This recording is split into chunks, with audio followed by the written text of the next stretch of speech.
महोत्सव की तैयारी अभी से शुरू हो गई है। उसका खाका भी प्रधानमंत्री ने पहले से दे दिया है कि 25 वर्षों में किस तरह से देश को आगे बढ़ना है। एक बार जरा नजारा दिखा दीजिए, कहां पर आप मौजूद हैं।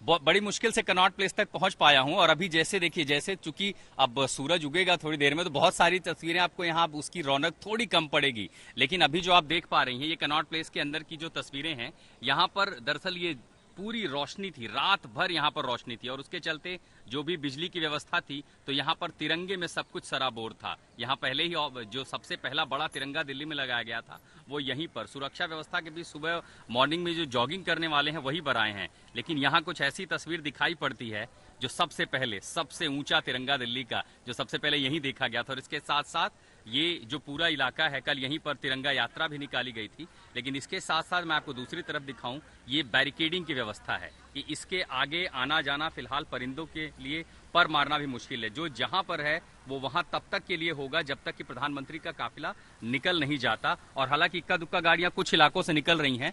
डाइवर्जन, ट्रैफिक डाइवर्जन बड़ी संख्या में किया गया था ताकि जो है कहीं पे ट्रैफिक की स्थिति ना होने पाए। लॉ एंड ऑर्डर व्यवस्था मेंटेन करने के लिए जो बड़ी संख्या में चाहे पैरामिलिट्री के फोर्स हों, दिल्ली पुलिस के जवान हों, उन सबको तैनात किया गया है। तो चप्पा चप्पा जो राजधानी का है, राजधानी से सटे जितने भी बॉर्डर है, हर जगह सघन तलाशी की जा रही है। बहुत सारी गाड़ियों को आने की अनुमति इसीलिए शायद नहीं मिल पाई है। लेकिन जैसे ही मुझे लगता है कि जब लाल किले से प्रधानमंत्री रवाना होंगे, जो 2 दिनों से तिरंगा यात्राएं देख रही है, कई सारे लोग यहां से आके पूछ के गए कि हम आगे क्या जा पाएंगे तिरंगा यात्रा लेकर के, अगर हम लाल किले जाना चाहें तो क्या जा सकते हैं। मुझे लगता है आज 11 बजे के बाद एक अलग ही तस्वीर दिल्ली में देखने को मिलेगी। अंजना, बिल्कुल, जब मैं भी दफ्तर आ रही थी सुबह 5 बजे, तो सोचिए अलग अलग जगहों पर बाइक्स में लोग इकट्ठा हो रहे थे और मुझे लगता है वो सब तिरंगा यात्रा निकालना चाहते हैं। कम से कम यहाँ पर इस रास्ते में तो बहुत ज्यादा बैरिकेडिंग नहीं मिली, लेकिन हर घर तिरंगा अभियान के साथ देशवासियों को एक सेंस ऑफ पार्टिसिपेशन, एक देश के इस अमृत महोत्सव में एक महोत्सव से जुड़ने का आधार मिला और वो मुझे लगता है कि इसका आधार बनेगा और आज पूरे दिन इसकी रौनक हम देखेंगे। और डिजिटल इंडिया में देखिए ना कि सोशल मीडिया पर लेकर के पहली बार ये भी कहा गया अपनी सोशल मीडिया पर आप तिरंगा लगाइए, प्रोफाइल में लगाइए। तो वो भी एक अलग बात है कि देखिए आप फिजिकली झंडा लेकर के झंडारोहण भी करते हैं, हर साल जब ऐसा त्योहार आता है तो उसे मनाते हैं। लेकिन इस बार ये कहिए कि डिजिटल सेलिब्रेशन भी हो गया आजादी के अमृत महोत्सव का। सबकी प्रोफाइल पर social media, Instagram, Facebook, Twitter, हर जगह तिरंगे की धूम रही। और देखिए ये भी थी कि थोड़ी बहुत सियासत हमेशा होगी, हिंदुस्तान में लोकतांत्रिक देश है, लेकिन सबने अपने अपने तरीके से इस पर्व को मनाया। देखिए इस समय जब मैं बात कर रहा हूँ, कई सारे यहाँ युवा लड़के हैं, इस तकनीक के जरा आपको दिखाने की कोशिश करते हैं। ये साइकिल लेके पहुंचे हैं, इनकी साइकिल पर भी तिरंगा है। दरअसल इन सबको जाना है लाल किले के पास, क्योंकि इनको पता है कि आज जो आजादी का जश्न होगा वो वहीं पर होगा। हाथ आइए आइए, आप लोग बात करना चाहते हो आ जाइए यहाँ पर। ये तमाम सारे जो साइकिलिस्ट हैं सुबह सुबह आए साइकिल चलाने, लेकिन इन सबको जाना है लाल किले के पास। लेकिन अब चूंकि पुलिस ने यहाँ पर इनको रोक दिया है, तो अब ये कनॉट प्लेस पर ही इंतजार करेंगे कि जब मौका मिले, ट्रैफिक खुले यहाँ से, तो वो आगे की तरफ जाएं।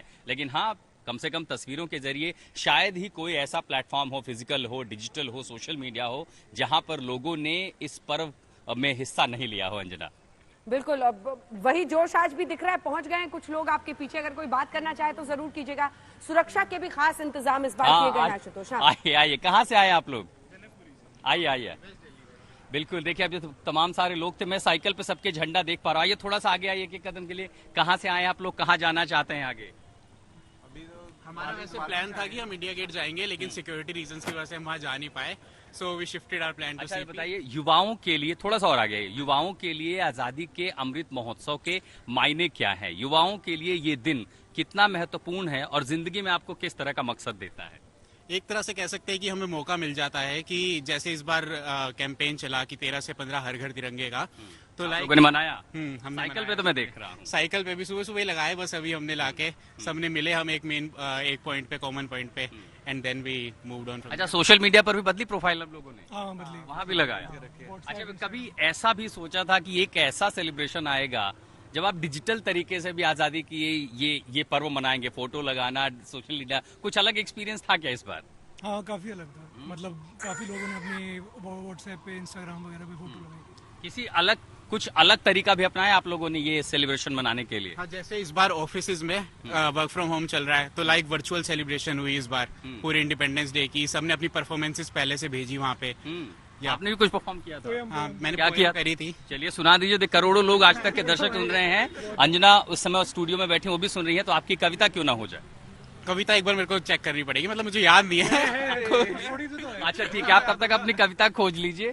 देखिए ये भी एक बड़ा मौका, मतलब मैंने भी कभी नहीं सोचा था कि एक ऐसा दिन भी आएगा जब डिजिटल तकनीक के जरिए भी आप ऐसे सेलिब्रेशन मना पाएंगे। और देखिए वर्क फ्रॉम होम चल रहा हो, जब दुनिया वर्चुअली कनेक्टेड है, बहुत सारे दफ्तर अभी नहीं खोल रहे हैं, महामारी के बाद से हम धीरे धीरे पटरी पर लौट रहे हैं, लेकिन हर वो जरिया जो एक को दूसरे से कनेक्ट करता है, अगर आप उन जरियों के साथ जुड़ते हैं और उस पर भी ये पर्व मनाते हैं, शायद यही हिंदुस्तान है और शायद यही स्वाधीनता दिवस का ये महत्व है कि जब हम सालगिरह मना रहे हैं, अपनी आजादी की जश्न आजादी मना रहे हैं, तो फिर कोई भी मौका या कोई भी प्लेटफॉर्म क्यों छोड़ा जाए। जैसे आपकी कविताएं तैयार हो बताइएगा जरूर।